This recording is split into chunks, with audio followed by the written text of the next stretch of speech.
let's dive right in. What are we going to be talking about today? Now, we've been teaching this concept of leading with commercial insight for a number of years to literally hundreds of organizations around the world.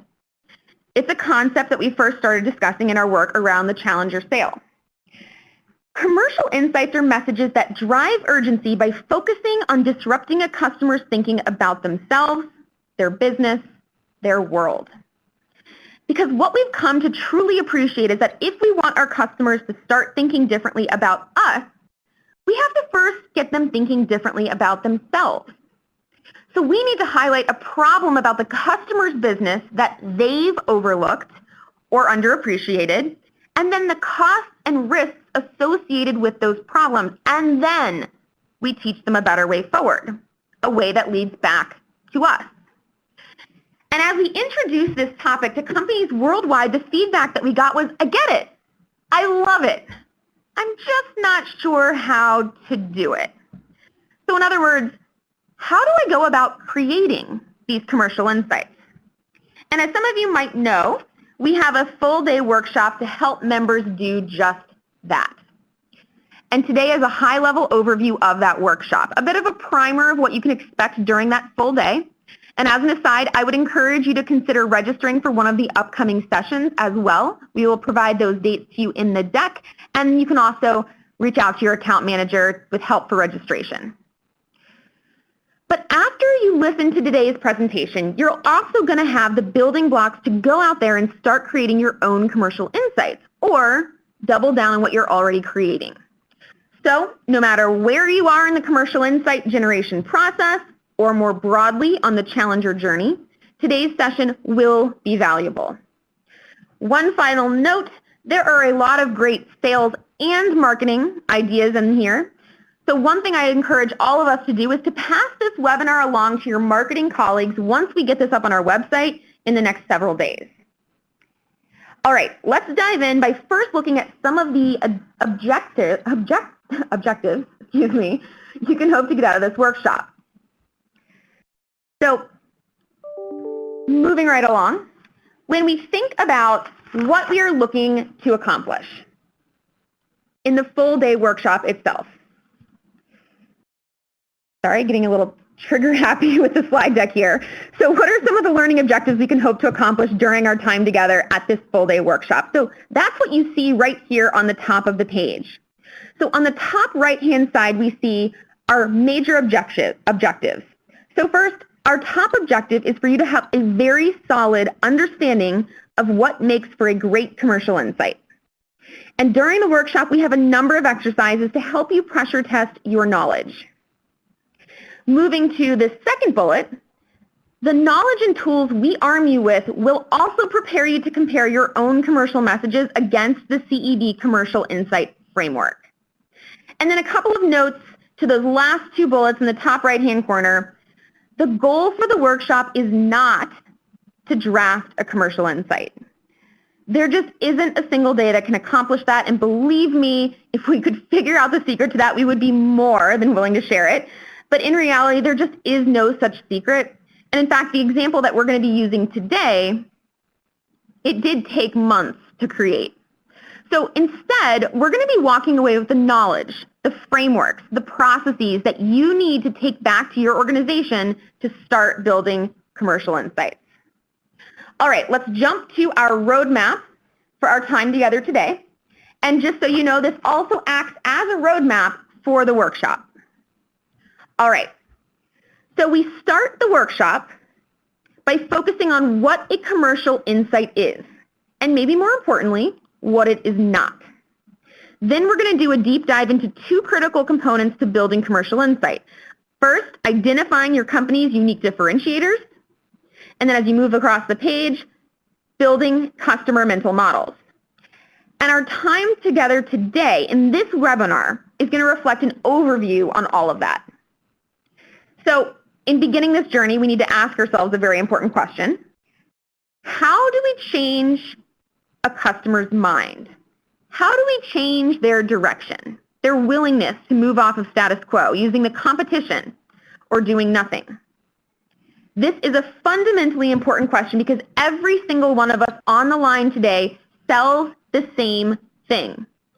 Irrespective of company, industry, go-to-market model, or geography, we all sell change. We're asking our customers to stop doing something and start doing something else. But what do we all know about change? It's not fun, it's not easy, and it's certainly not free. So we set out to determine what are the drivers of changing a customer's direction. So let's turn over to page 5 so I can show you what we found and also set the stage for why we need commercial insight in the first place. So to figure out the kind of content that can disrupt the customer buying process, we conducted a survey of customers involved in a complex B2B purchase, but we couldn't just ask them what type of content blows your mind. Not very scientific. So instead, we first asked customers the extent to which their purchase direction had been changed by the supplier over the course of a recent purchase. And then separately, we asked customers to rate the attributes of the content they consumed along the dimensions you see here across the middle of the page. When combined, these two sets of questions allow us to derive the impact of each attribute on changing a customer's direction, and the results were fascinating. So looking at the bar chart across the middle of the page, let's start over on the right-hand side with what did not matter. Those light blue bars on the right.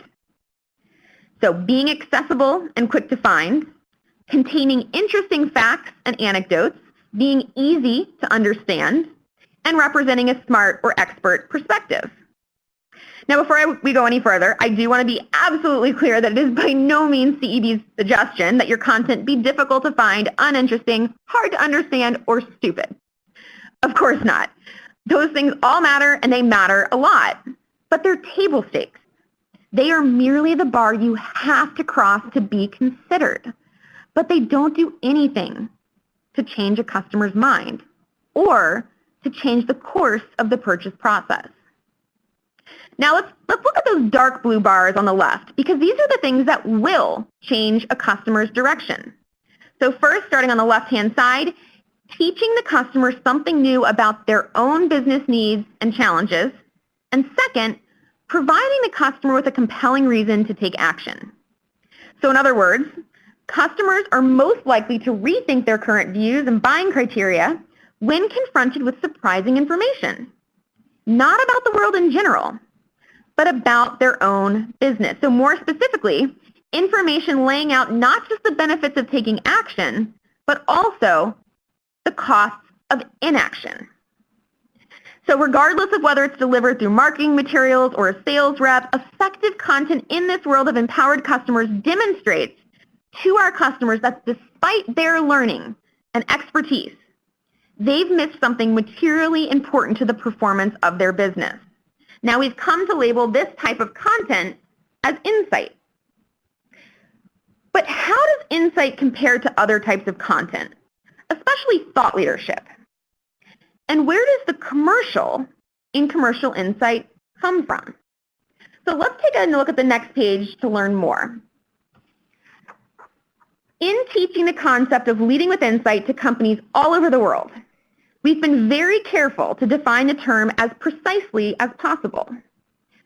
But what we've learned along the way is that as important as it is to define what insight is, it is equally important to define what it is not. So what you see here is a framework for all supplier content and information that we've come to affectionately call our commercial insight egg. Each layer represents a different kind of content, and the words along the outer edges of the ovals represent the hurdle, so to speak, that content must clear to make it into the next layer. So let's start at the outside, the white space. This outer layer, the outermost layer, is the lowest level of information. This is the sort of information that executives would rather filter out than let in. It is essentially white noise. The first hurdle is capturing the customer's attention, and to do that, it must be credible and relevant. Now, I'm not telling you anything you don't know here. I think being credible and relevant has certainly been at the center of marketing and sales efforts for a very long time. But what a lot of folks overestimate is just how much this gets you, because it's not that much. It only gets us into that second ring of accepted information. Accepted information is just that. It is information that I accept as true, but frankly, it's just not all that interesting. A lot of statistics produced in the name of insight are really nothing more than accepted information. So for example, from a tech company, you might see something like 95% of CIOs are concerned about what cloud computing means for their organization, but they aren't sure what to do about it.